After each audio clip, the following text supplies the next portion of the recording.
અને હું ને સાહેબ બંને ઠાકોર હોવાના નાતે આજે હું કોતરવાડા સમગ્ર ગામ ઠાકોરોને અભિનંદન આપું છું। બનાસકાંઠાના દિયોદર તાલુકામાં કોતરવાડા ગામે વાલ્મીકી સમાજનો ત્રીજો સમલગ્ન યોજાયો।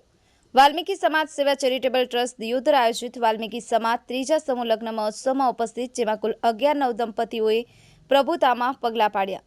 નવદંપતીઓને લગ્ન જીવનની શુભેચ્છાઓ પાઠવી લગ્ન સમારોહમાં ઉપસ્થિત ધારાસભ્ય શ્રી ગેનીબેન ઠાકોરે એવી લાગણી વ્યક્ત કરી કે વાલ્મીકી સમાજ શૈક્ષણિક રીતે આગળ વધે, સૌ સમાજ સાથે વ્યવહાર અને વર્તન થકી સમરસતા કેળવે તેવી વર્તમાન સમયની માંગ છે।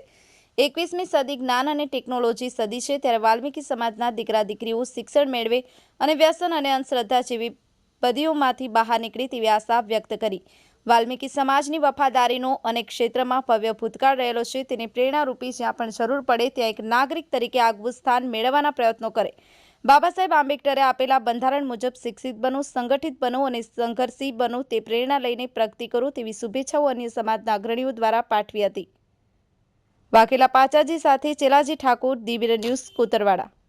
સુખી લગ્ન જીવનની શુભેચ્છાઓ પાઠવું છું।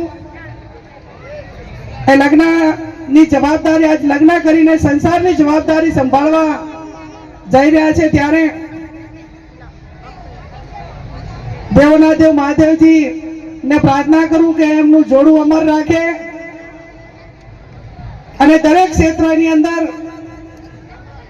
એક નવદંપતિ તરીકે જ્યારે પરિવારની અને સમગ્ર સંસારની જવાબદારીઓ એમના ઉપર આવી છે, ત્યારે એ જવાબદારીઓ નિભાવવા માટેની પણ માં જગદંબા, માં મેલડીમાં, માં ચામુંડામાં એમ સૌને શક્તિ આપે એવી પણ તેમના વતી હું પ્રાર્થના કરું છું।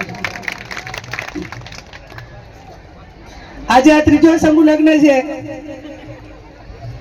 મારે કોતરવાડા ગામના તમામ વડીલો અને દાતાઓને દિલથી ખૂબ ખૂબ અભિનંદન આપવા છે કે આજે કોતરવાડા ગામે ઐતિહાસિક વાલ્મીકી સમાજના સમૂહ લગ્નમાં મદદ કરીને જે દાતાઓએ દાન આપ્યું અને સમગ્ર ગામે અને મદદ કરી, એમને હું ખૂબ ખૂબ દિલથી અભિનંદન આપું છું। એમને સમૂહ લગ્નની સાથે સાથે એક સમરસતાનો દાખલો બેસાડવાનો હોય, એ સમરસતાનો દાખલો પણ આજે 100% ગામ ઠાકોરોનું હોવાથી અને હું ને સાહેબ બંને ઠાકોર હોવાના નાતે આજે હું કોતરવાડા સમગ્ર ગામ ઠાકોરોને અભિનંદન આપું છું કે તમે દાન તો આપ્યું છે, પણ સમરસતાને આગળ વધારવા માટેની પણ તમે જે પહેલ કરી છે એ બદલ હું તમને અભિનંદન આપું છું। નમસ્કાર મિત્રો, હું ફિરોઝ ઈરાની આજે તમને એક નવી વાત કરવા આવ્યો છું। દીવ મિરર ન્યૂઝ જોતા રહો, સબસ્ક્રાઇબ કરવાનું ભૂલતા નહીં અને શેર કરવાનું પણ ભૂલતા નહીં। સત્યની સાથે જોડાતા રહો। નમસ્તે મિત્રો, હું છું ચાંદની પરમાર। આપની મનપસંદ ચેનલ એટલે કે દીવ મિરર ન્યૂઝ ચેનલને લાઈક કરો, શેર કરો અને ફોલો કરો, અને હા, તેમાં દરરોજ તાજા સમાચાર જોવાનું ભૂલશો નહીં। દીવ મિરર ન્યૂઝ દરરોજ લાઈવ અપડેટ, ગુજરાત રાજ્ય, દેશ દુનિયાના તમામ બ્રેકિંગ સમાચારો નિહાળો દીવ મિરર ન્યૂઝ ચેનલ પર।